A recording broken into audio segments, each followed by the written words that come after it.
to each of the leaders of the 5 countries and those who are participating in the Asian conference that America indeed is back to the re-engagement in the region, because it's ultimately for the benefit of not only the region but the United States itself that the United States must and should engage. All right, Mark McCarthy, thanks so much. I'll get you to stand by, Jean Lee also, and Michael Genovese. We now see Prime Minister Shinzo Abe and the US President Donald Trump about to speak. Let's listen in. We will have the joint press conference by Prime Minister Abe and President Donald J. Trump of the United States. First, Mr. Abe will speak, which will be followed by President Trump. Floor is yours, Mr. Abe. Ladies and gentlemen, at the outset, may I begin by offering my condolence to the victims who lost their lives, as well as my sympathy to the people injured in the recent shooting incidents in Texas. I'd like to express my heartfelt solidarity to the people of the United States in this time of difficulty. It was only 1 year ago, November last year, that I met the President for the first time in the Trump Tower, New York. Since then, I have had numerous opportunities to converse with the President on the margin of international meetings, as well as countless talks on the phone. Indeed, how many hours of dialogue did we have? I believe that there has never been such close bonds intimately connecting the leaders of both nations as we do now in the history of Japan-US alliance of more than half a century. In particular, he received me with great hospitality last February on my visit to the U.S. at his villa in Florida. It became my unforgettable memory that we were able to discuss a variety of global issues over so many hours, quite frankly, including several rounds of golf. And it is my particular delight that this time I'm able to welcome my dear friend President Trump and Madame Melania Trump to Japan.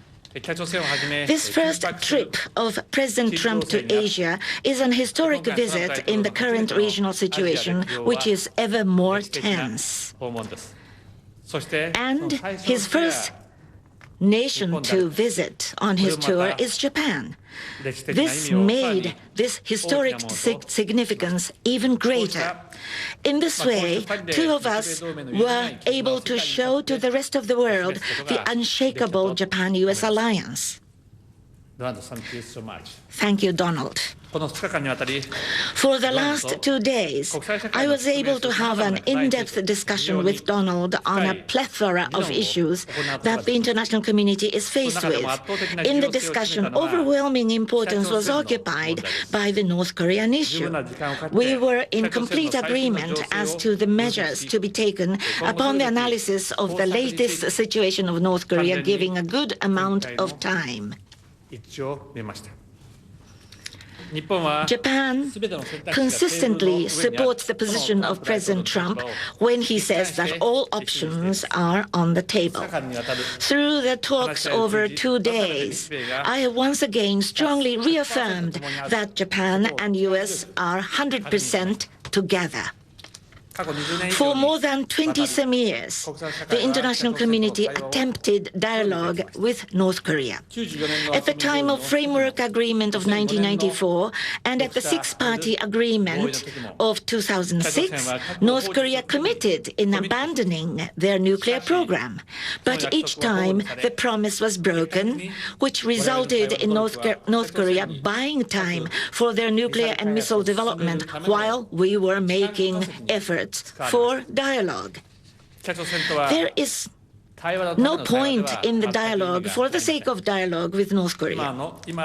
Now is the time not for dialogue, but for applying maximum level of pressure on North Korea. We completely agreed that in order to make North Korea change their policy, Japan and the U.S. must take leadership in closely collaborating with the international community so that we can enhance the pressure to the maximum level over North Korea through all possible means. I agree with President Trump that we welcome China strengthening her pressure over North Korea, and it is incumbent upon China to play even greater roles to let North Korea relinquish their nuclear and missile development. We reaffirmed once again the importance of further advancing trilateral cooperation among Japan, U.S., and the Republic of Korea, a country President Trump will visit tomorrow. Before this press conference, President and Mrs. Trump were good enough to meet with the members of the families of abductees. I would like to render my heartfelt gratitude for their listening so intently to what the family members had to tell them. Until the day when all the families of the abductees embrace their loved ones in their own arms, until that day, my mission is not complete. I am sure that the families I have renewed my resolve to work in full force to seek the resolution of this issue. I have decided to take our own additional sanction measures in our effort to seek the solution of the nuclear missile and the most important abduction issues of North Korea. Tomorrow there will be a decision on freezing assets of 35 North Korean entities and individuals. Going forward, Japan and the U.S. will continue to cooperate closely for the early resolution of the North Korean issue. I also discussed bilateral economic issues with President Trump. We welcomed that in the second meeting of Japan-U.S. Economic Dialogue held last month between Deputy Prime Minister Aso and Vice President Pence, the importance of strengthening bilateral economic, trade, and investment relations was confirmed. And we will go deeper into our dialogue. We agreed that we will continue our discussion in order to invigorate more the bilateral trade and investment and enhance our cooperation in the areas of law enforcement, energy, infrastructure, among others. Japan and the U.S. are the two global economic leaders occupying 30% of the global economy, sharing common values such as freedom and fairness. The significance of Japan-U.S. alliance is not limited on security front alone. In the economic field, it greatly contributes to the prosperity of the region and the world.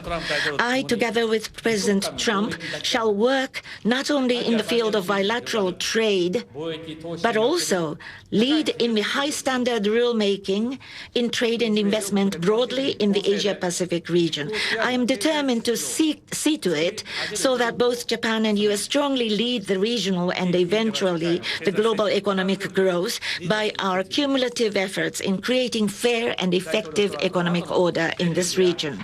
With the President, I discussed APEC and East Asian Summit meetings that we will be going after this.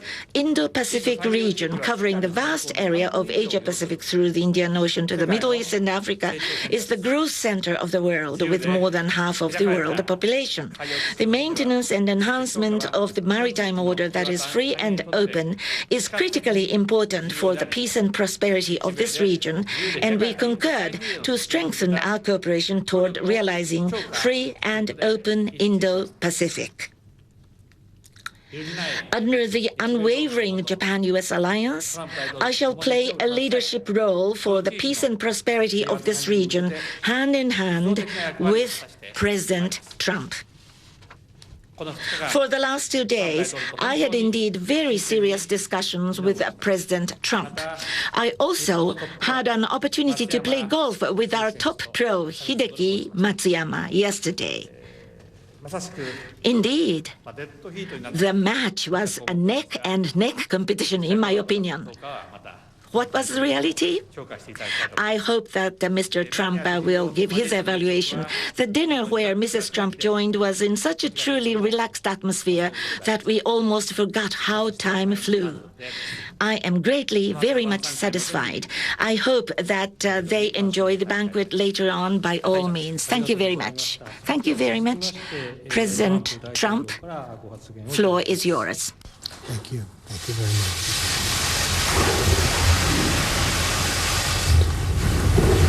Well, thank you very much, Shinzo. And this has been a truly enjoyable trip and one where we're accomplishing a lot.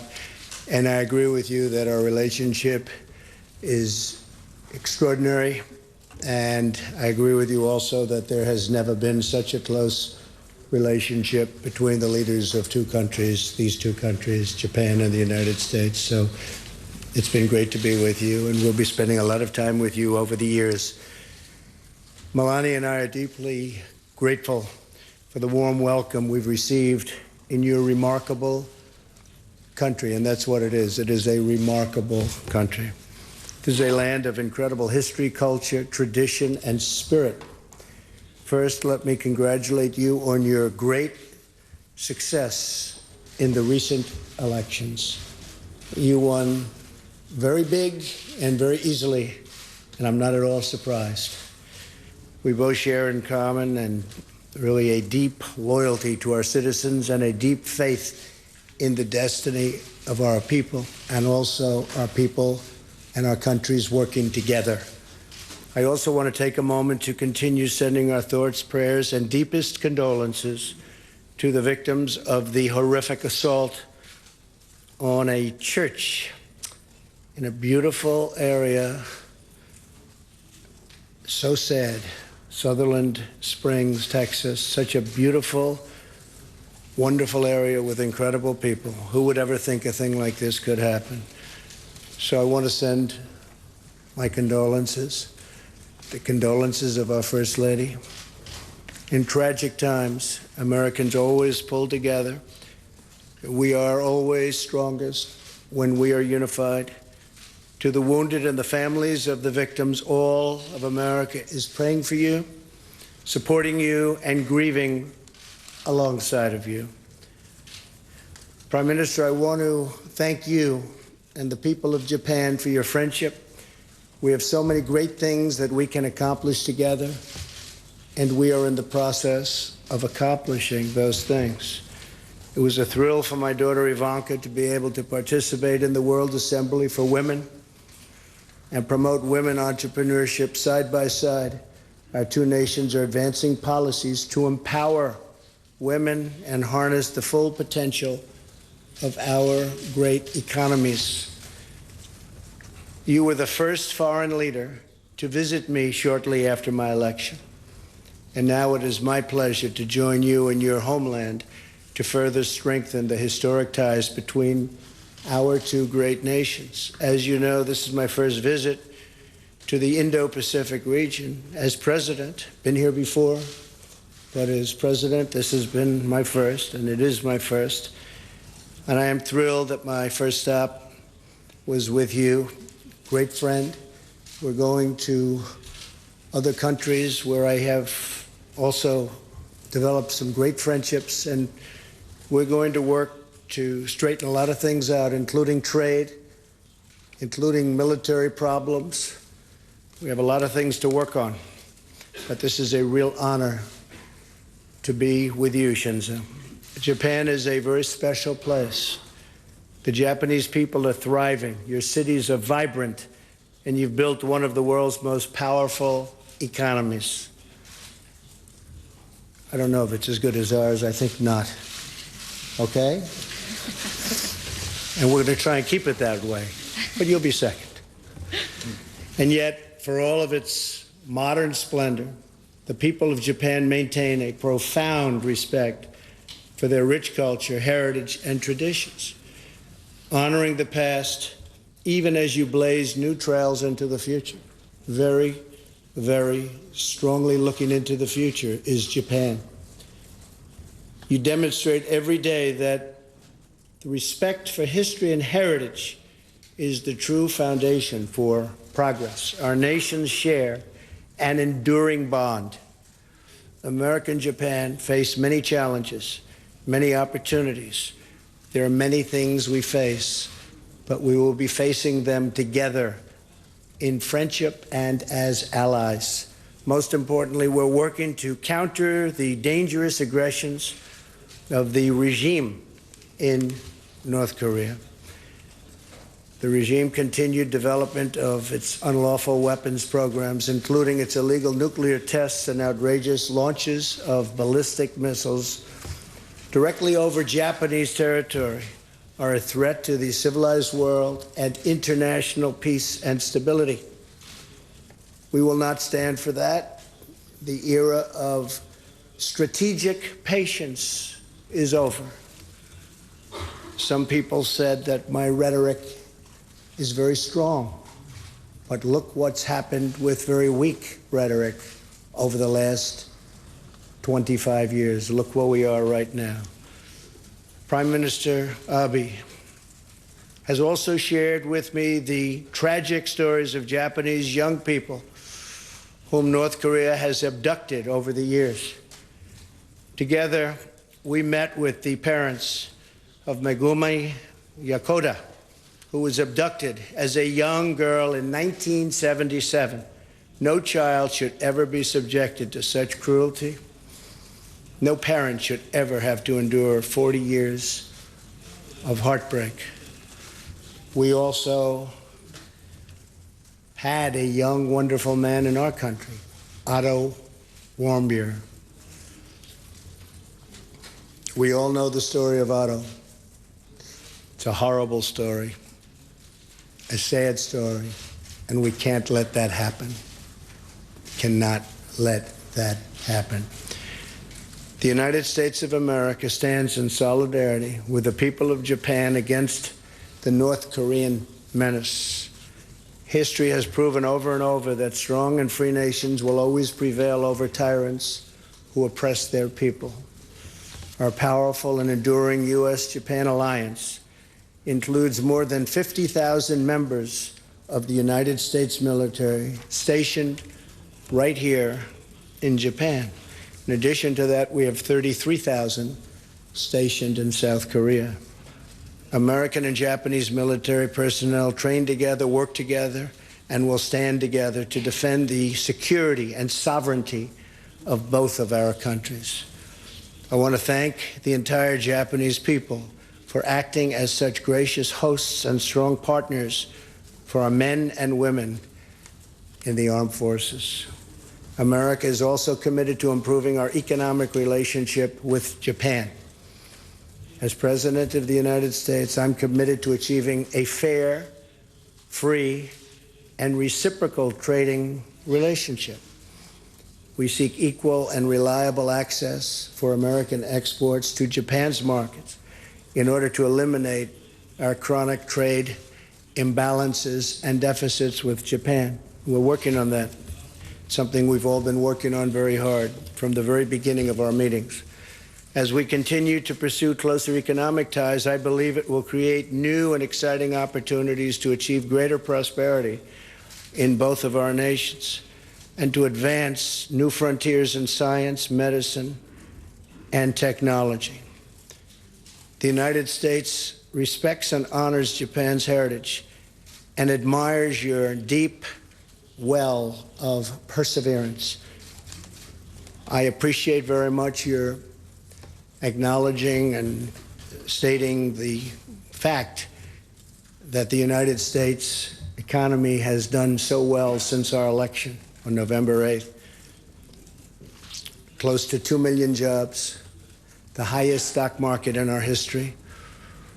So many different things are happening for the better, including the cutting of massive amounts of regulation, which is one of the reasons that the market's reacting the way it's reacting. This mutual respect for culture and sovereignty will continue to bring our nations closer and closer together and open up new avenues of cooperation and success. Mr. Prime Minister, thank you again for inviting me today and for opening the arms of your majestic country, to our American delegation, all of whom are right now in this room. I look forward to working side by side with you in friendship. We will have success like rarely seen between two countries, Japan and the United States of America, two very, very special places. Thank you for having us. Thank you very much. 大統領ありがとうございました。それではこれから Mr. President. Now we will accept the questions from the press. If you wish to speak, please raise your hand and be recognized by me or by Ms. Sanders.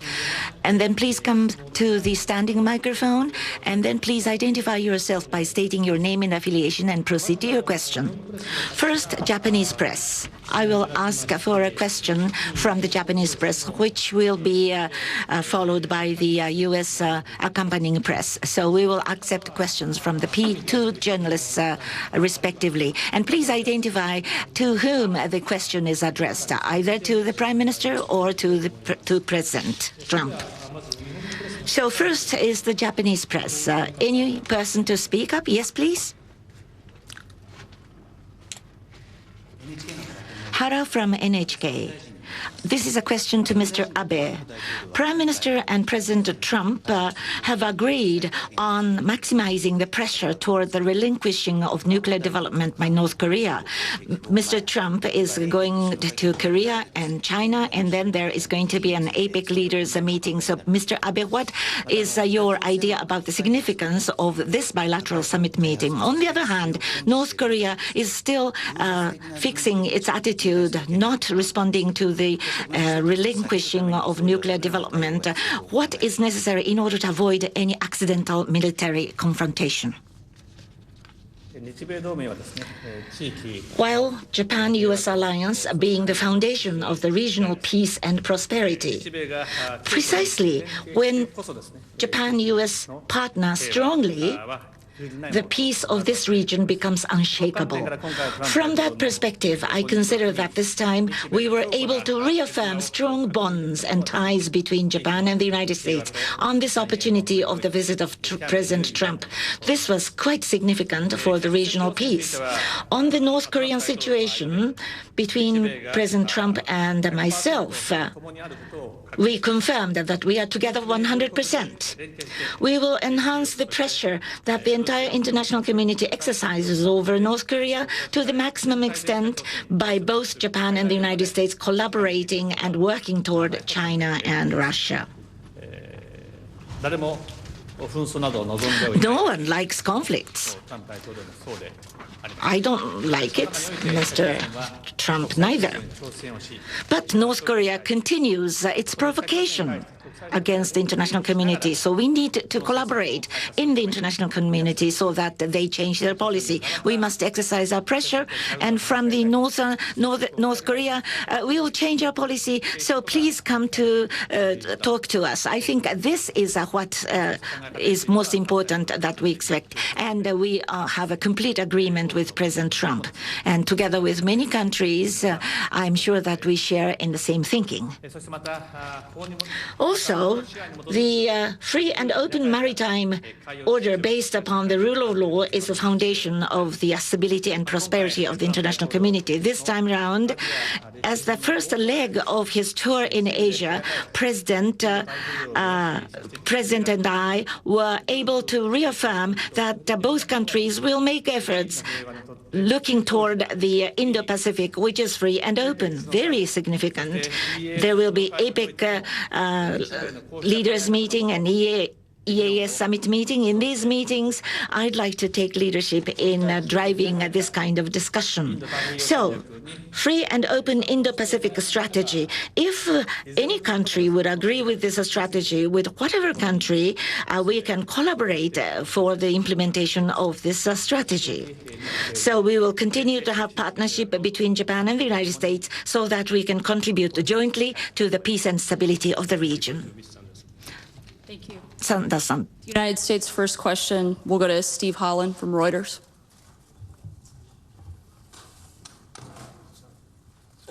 Pardon me. Thank you, sir.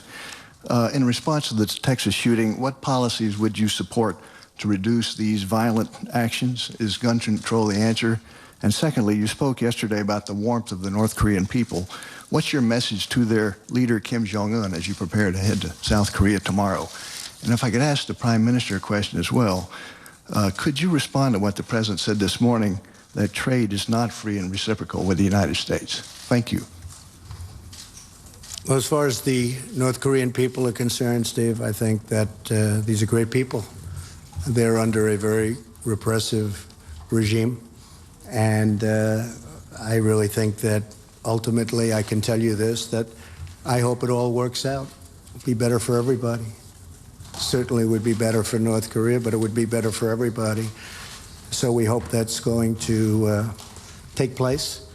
As far as your second question, which is really the first part of your question, I think that mental health is your problem here. This was a very, based on preliminary reports, very deranged individual, a lot of problems over a long period of time. We have a lot of mental health problems in our country, as do other countries. But this isn't a guns situation. I mean, we could go into it, but it's a little bit soon to go into it. But fortunately, somebody else had a gun that was shooting in the opposite direction. Otherwise, it would have been as bad as it was. It would have been much worse. But this is a mental health problem at the highest level. It's a very, very sad event. These are great people and a very, very sad event. But that's the way I view it. Thank you.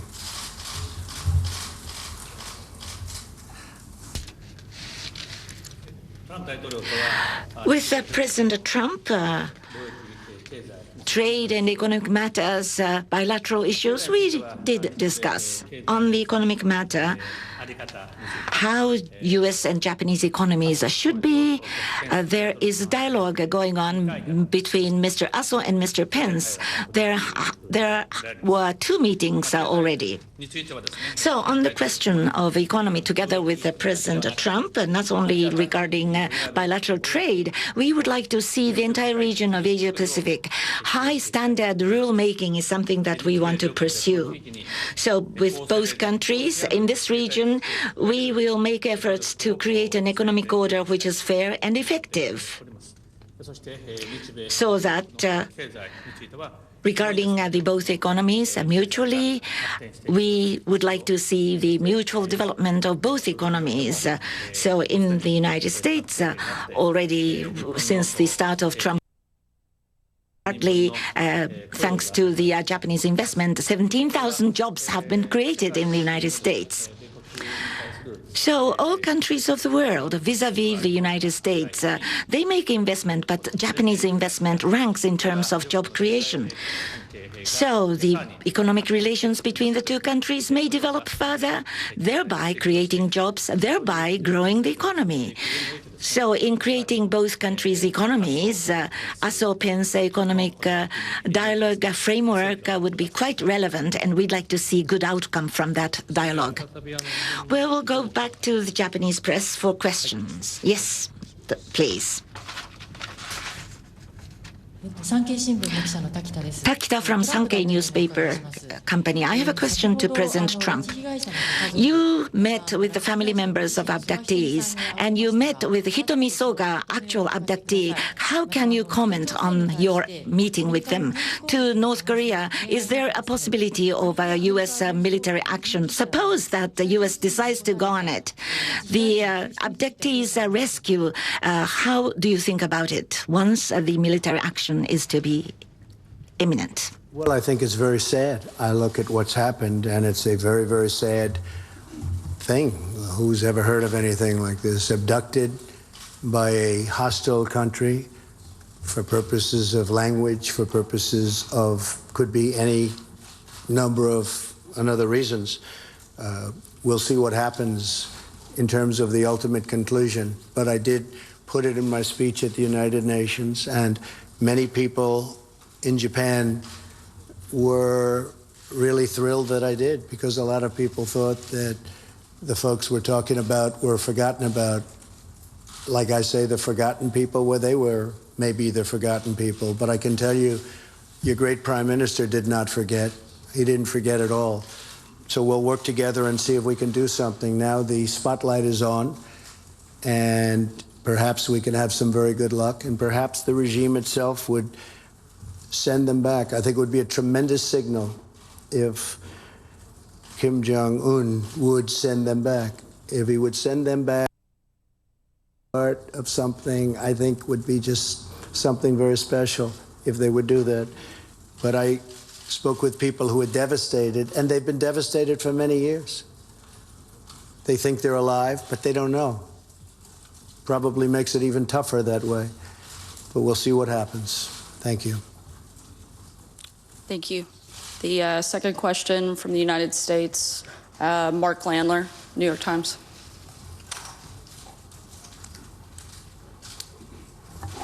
Thank you very much. My first question is to President Trump. Mr. President, you've spent the last 2 days reaffirming the U.S.-Japan alliance, and you've begun sketching out this vision of a free and open Indo-Pacific. But in 2 days, you're going to travel to China, a country that is neither free nor open. So my question is, how can the U.S. be a force for freedom and openness in this region without inevitably coming into conflict with China? And then to the Prime Minister, Mr. Prime Minister, the President has spoken on many occasions in the past about hoping to see the Japanese take a strong role in their own defense. He'd like to sell Japan military equipment. And there have been press reports that the President was disappointed that the Japanese didn't shoot the North Korean missile out of the sky, the one that was shot over Hokkaido. I'm wondering, did this subject come up, and what message did you have for the President about the role you'd like to see Japan take in its defense? Thank you, Mark. I will say, if I could just take a piece of the Prime Minister's answer, he will shoot them out of the sky when he completes the purchase of lots of additional military equipment from the United States. He will easily shoot them out of the sky, just like we shot something out of the sky the other day in Saudi Arabia, as you saw. And that was a very rapidly moving missile shot out of the sky. That was a needle in the sky, and it was hit immediately and exploded without damage. So one of the things I think that's very important is that the Prime Minister of Japan is going to be purchasing massive amounts of military equipment, as he should. And we make the best military equipment by far. We'll be purchasing it from the United States, whether it's the F-35 fighter, which is the greatest in the world, total stealth, or whether it's missiles of many different kinds. It's a lot of jobs for us and a lot of safety for Japan and other countries that are likewise purchasing a lot of military equipment from us that, frankly, a year ago and 2 years ago were not. As far as China is concerned, my relationship, as you know, with President Xi is also excellent. I like him a lot. I consider him a friend. He considers me a friend. With that being said, he represents China. I represent the United States. His views are different on things, but they're pretty similar on trade. The problem we have with China is that for decades, they've been, it's been a very unfair, let me be very kind to previous administrations. It's been a very unfair trade situation. Our trade deficit is massive. It's hundreds of billions of dollars a year. Anywhere from $350 billion to $504 billion, and that doesn't include intellectual property. And we've already started discussions with China because it has to come down. It has to come down. And that has to do with really free trade, fair trade, or reciprocal trade.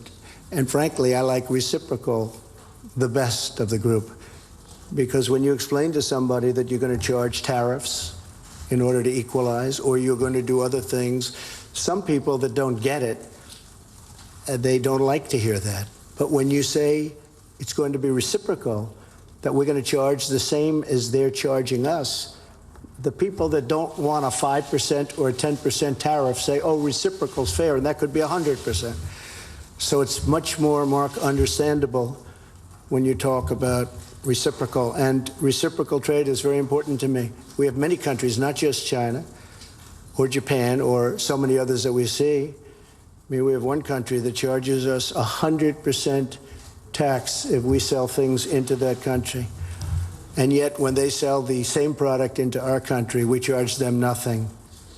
Now, I've been against that for a long time, and you will be seeing we do things about it. Now, it also takes a period of time to do that because, as you know, you have statutory limitations in time.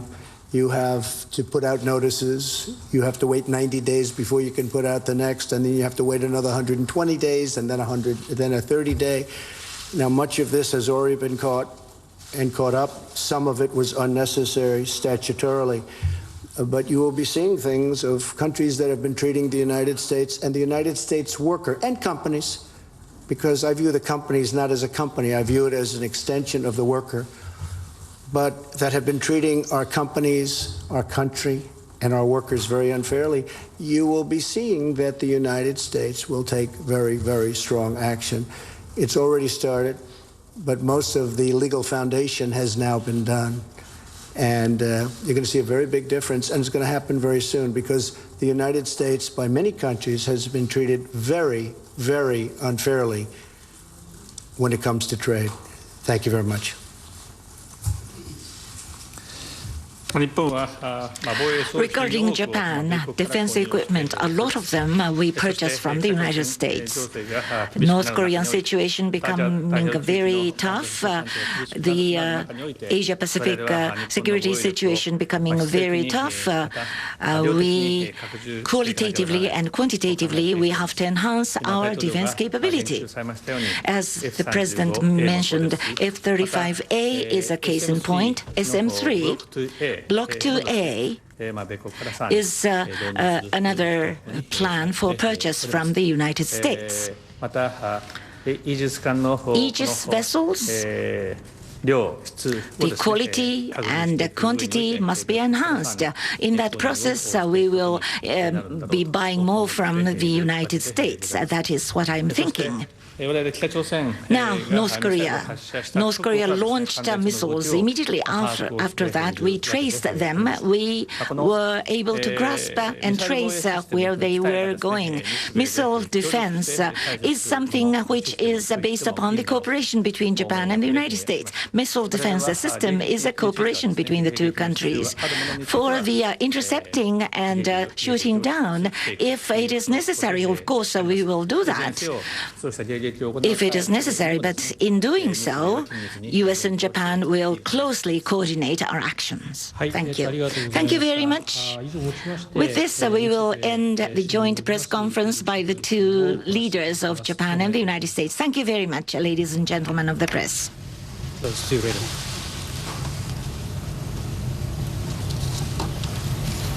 And the US President Donald Trump there, the Japanese Prime Minister Shinzo Abe, after their joint news conference where there was a lot of mutual admiration. Mr. Abe saying the bonds between the two countries have never been closer.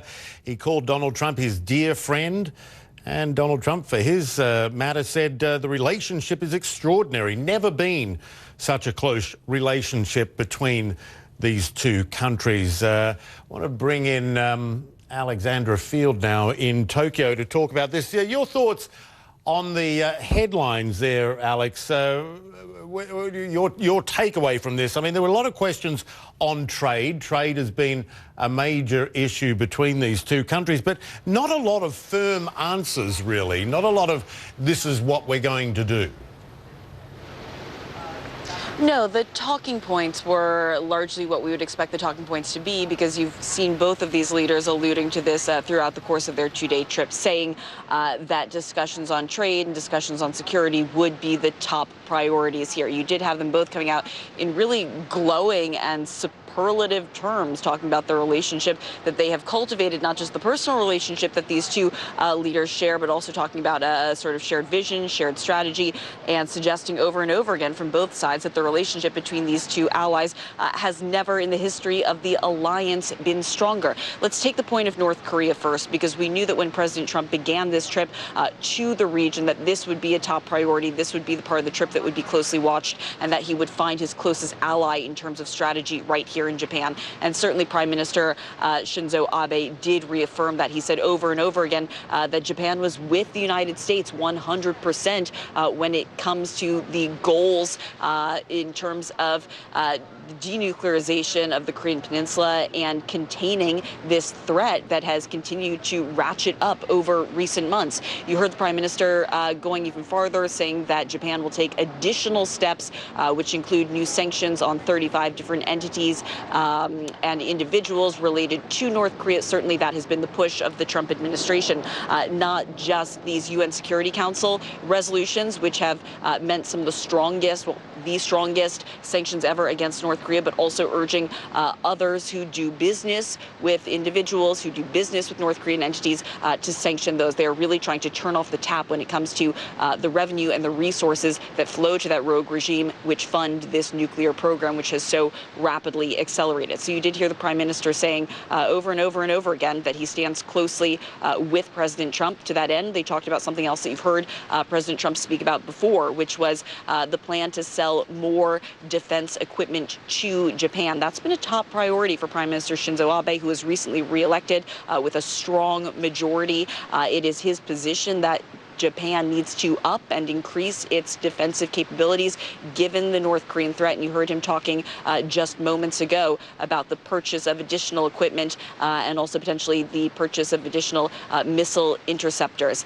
This is something that has been an issue that is clearly raising concern for people here in Japan. They've had 2 missiles flying over the northern part of Japan in just the last couple of months. So that's a top priority for Prime Minister Shinzo Abe, also for many Japanese people, and it's more evidence of these 2 leaders being in lockstep. To your other point, Michael, about trade, we did hear President Trump say over and over and over again that trade would be a top priority as he makes his way through this 5-nation visit of Asia. He has spoken harshly about trade deals with Japan, has spoken about a deficit, spoken about unfairness to the United States, talked about establishing a more fair and reciprocal deal. That's the future, according to President Trump. It's not something that Prime Minister Shinzo Abe contradicted, although in the past we have heard Prime Minister Shinzo Abe certainly articulate his support for a multilateral deal like the TPP, the Trans-Pacific Partnership, which President Trump did pull out of. So the 2 men saying publicly today that they are continuing to work together to have more discussions about what a bilateral trade relationship will look like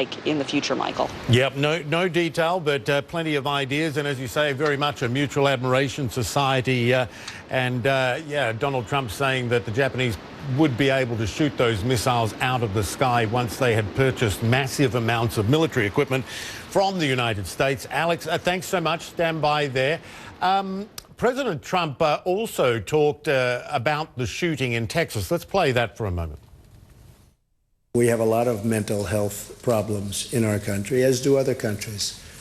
But this isn't a guns situation. I mean, we could go into it, but it's a little bit soon to go into it. But fortunately, somebody else had a gun that was shooting in the opposite direction. Otherwise, it would have been as bad as it was. It would have been much worse. But this is a mental health problem at the highest level. It's a very, very sad event. These are great people and a very, very sad event. But that's the way I view it. And CNN's Jim Acosta was at that news conference, joined us now on the phone from Tokyo. Jim, first of all, let's touch on that comment from Texas. We heard a very similar comment after the massacre in Las Vegas, where he said that the shooter had his wires crossed or something. He says in this Texas massacre, he said this isn't a guns situation, this is a deranged person, a mental health problem at the highest level. What do you make of that?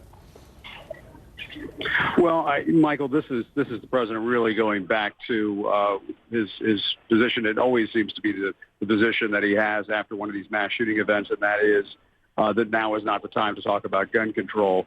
He even made that comment when asked about this here at this news conference with Prime Minister Shinzo Abe. The other thing that I thought was notable in reference to the Texas mass shooting, Michael, was when the president said, who could think such a thing could happen?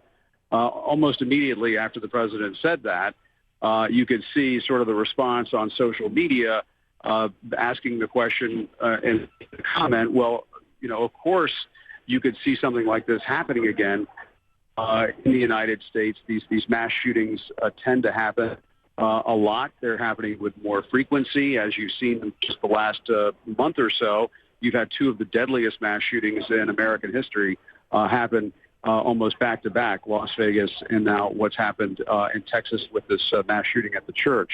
And so the president really just trying not to deal with that issue of gun control, trying to say, as you do hear from gun rights enthusiasts, rights supporters, that this is really more of a mental health issue. It isn't a gun safety issue, and I see that. All right, losing the line there with Jim Acosta, but we got that most of that in. Jim, thanks so much. We're going to take a short break. We're going to discuss what came out of this news conference, what perhaps did not come out of this news conference when we come back.